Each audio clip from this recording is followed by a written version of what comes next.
Thanks, Emily. There's a new addition to the fun lineup at Larkin Square this summer. We're talking about the Larkin Market, which is bringing together local vendors, merchants, and farmers every week at Larkin Square.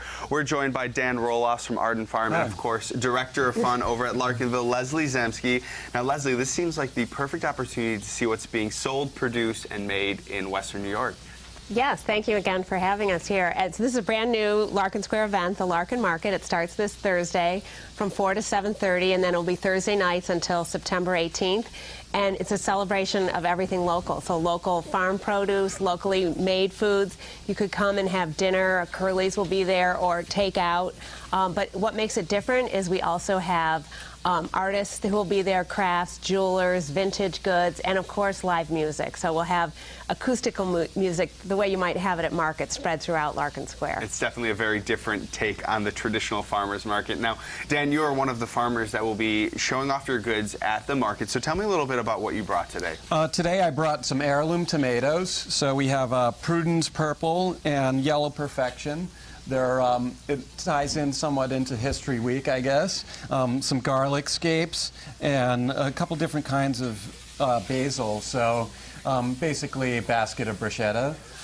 Maybe add some pork fat or bacon to it to spruce it up a little. I love that you gave us a little hint on how to use this basket, because I think a lot of people go to farmers markets, so many things to buy.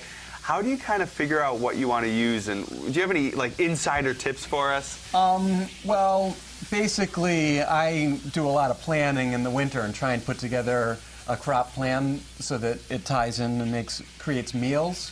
But you can mix a lot of different things into salad. That's a good starting point. And then, Leslie, what's going into finding the perfect vendors for this event? Well, local was our criteria, original. We want it to be things that you couldn't find anywhere else.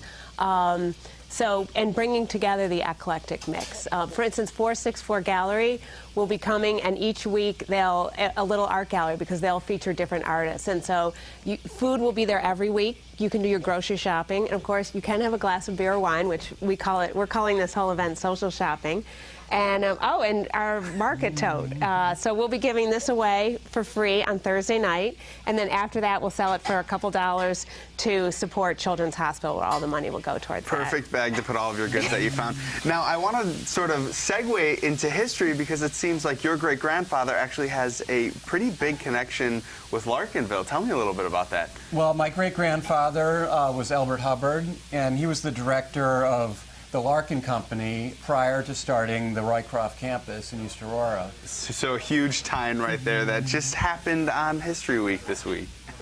All right, well, thank you guys. We're looking at a graphic right now. If you want to head to the Larkin Market, that's happening this Thursday, 4 to 7:30 p.m. There's a lot of great vendors like we just talked about. Maybe you even walk away with a meal and some artwork.